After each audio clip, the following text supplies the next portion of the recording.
Sophie arrived at the Henderson house at 7 p.m. to babysit 8-year-old Tommy. Parents seemed nervous, whispering instructions about bedtime and emergency contacts. "He's been having nightmares lately," Mrs. Henderson said.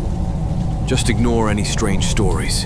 After they left, Tommy was perfect, polite, ate his dinner, brushed his teeth.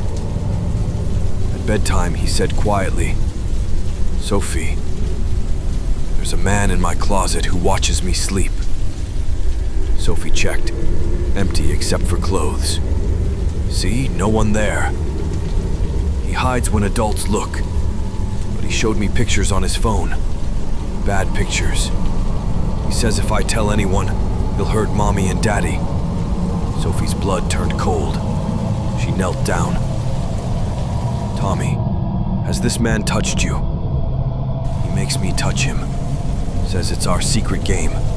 He comes through the loose board in my closet." Sophie's hands shook as she called 911, but Tommy grabbed her phone.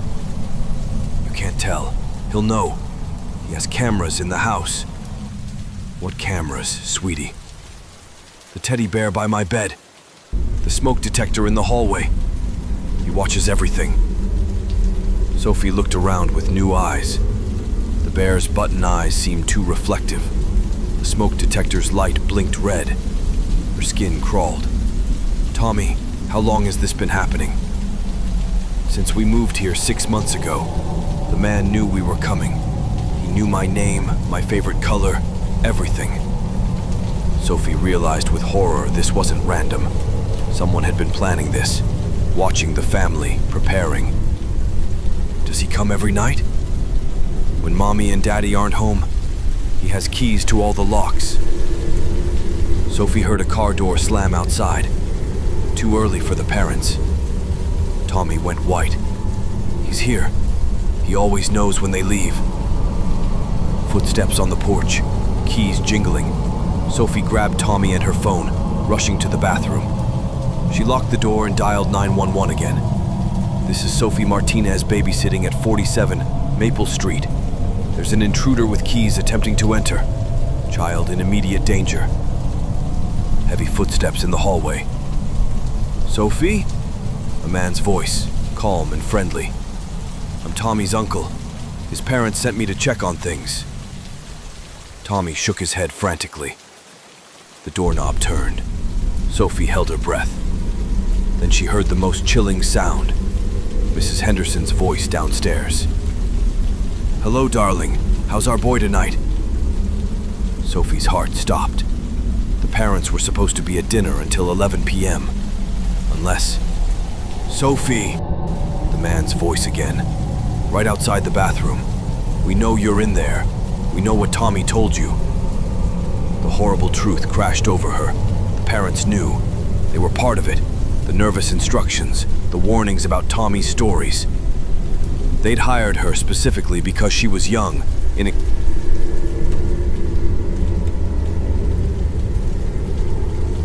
Kate Morris received the emergency call at midnight. Break-in at the remote research facility where she'd worked on genetic therapy trials. Security footage showed something impossible. A humanoid figure, 7 feet tall, moving through locked corridors with surgical precision. Kate arrived to find the lab destroyed, computers smashed. One thing untouched, her patient files. Subject 23 was missing from the high security ward. "Kate?" A voice from the shadows. Familiar. She turned to see David, her former research partner, but wrong. His proportions stretched, limbs too long, face elongated. "David, you died in the car accident 6 months ago. Did I?" His voice was deeper, distorted. "Or did you inject me with the experimental serum while I was unconscious in the hospital?" Kate's blood turned ice. "That's impossible. You were declared brain dead." "Your therapy worked too well. Cellular regeneration, enhanced metabolism, increased bone density. I became something new."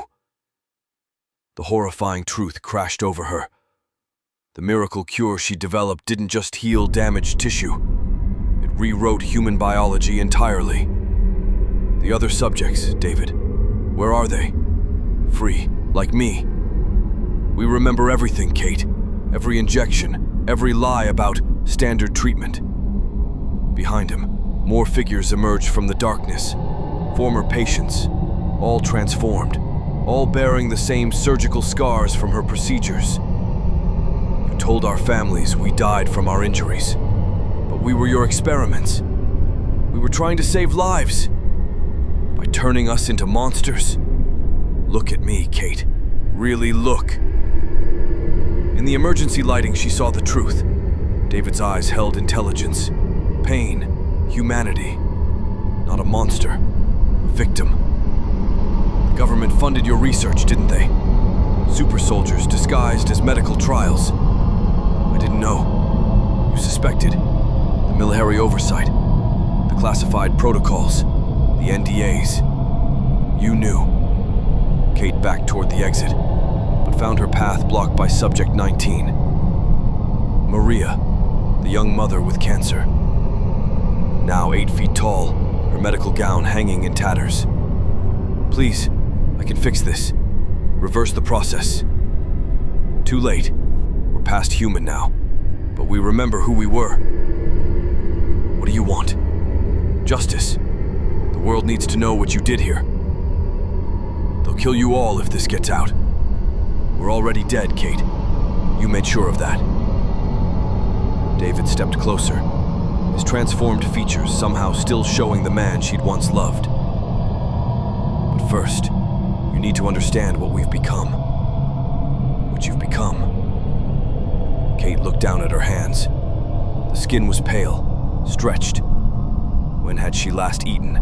Last slept? The serum, David. In the ventilation system. Welcome to the next stage of human evolution, Kate. Whether you wanted it. Alex stumbled onto the live stream at 3 a.m. while hunting for leaked government files. The URL was buried in encrypted forums. Real footage cave expedition live. The stream showed helmet cam footage of spelunkers exploring an unmapped cave system in Montana. 5 researchers, professional equipment, geological survey permits, everything legitimate, until they found the chamber. Carved walls covered in symbols, too precise for ancient humans. The team's excitement was palpable. This predates known civilizations by millennia, Dr. Reeves whispered. Then they found the cocoons. Dozens of them, human-sized, hanging from the ceiling like grotesque fruit. Fresh, still warm. Command, we need immediate extraction, the team leader radioed. Sticky. Guys, look at this. Sarah, the anthropologist, aimed her light at cave paintings. Humanoids with elongated limbs teaching primitive humans to build, to farm, to write. The final image showed the tall figures entering cocoons. They're not extinct, she breathed. They're hibernating. Alex watched, transfixed, as cracks appeared in the nearest cocoon. Something inside was waking up. The researchers backed away, but curious Sarah approached with her camera. A pale hand punched through the membrane. Then an arm. Too long, joints in wrong places. A face emerged, human features but stretched, eyes like black pools, skin translucent. It looked directly into Sarah's camera, then smiled. They can see us, Alex realized with horror. The creature in the stream was looking through the camera, through the internet, directly at him. More cocoons cracked open. Tall figures unfolded themselves, moving with fluid grace. They communicated in clicks and whistles, pointing at the cameras. Sarah, we need to go now. But Sarah was transfixed. The lead creature touched her forehead gently. She relaxed, pupils dilating. It's beautiful, she whispered. They've been guiding human evolution for thousands of years. We're their children. Sarah, step away from it. Too late. Sarah turned to her teammates, her movements now eerily graceful. They want to meet more of us. They have so much to teach. Alex watched in terror as Sarah led the creatures toward the cave entrance, toward the surface, toward civilization. The stream cut to Sarah's personnel file. PhD in anthropology, government clearance, access to military bases, research facilities. This isn't a coincidence, Alex whispered. The creatures hadn't been randomly discovered. They'd been deliberately awakened by someone with the right credentials, the right access. His computer chimed. New message. Thank you for watching, Alex. Your viewing data shows you found us organically. Perfect candidate. Check your door. Alex's blood froze. He'd never given his name, never logged in. But they knew who he was, where he lived. Footsteps on his apartment.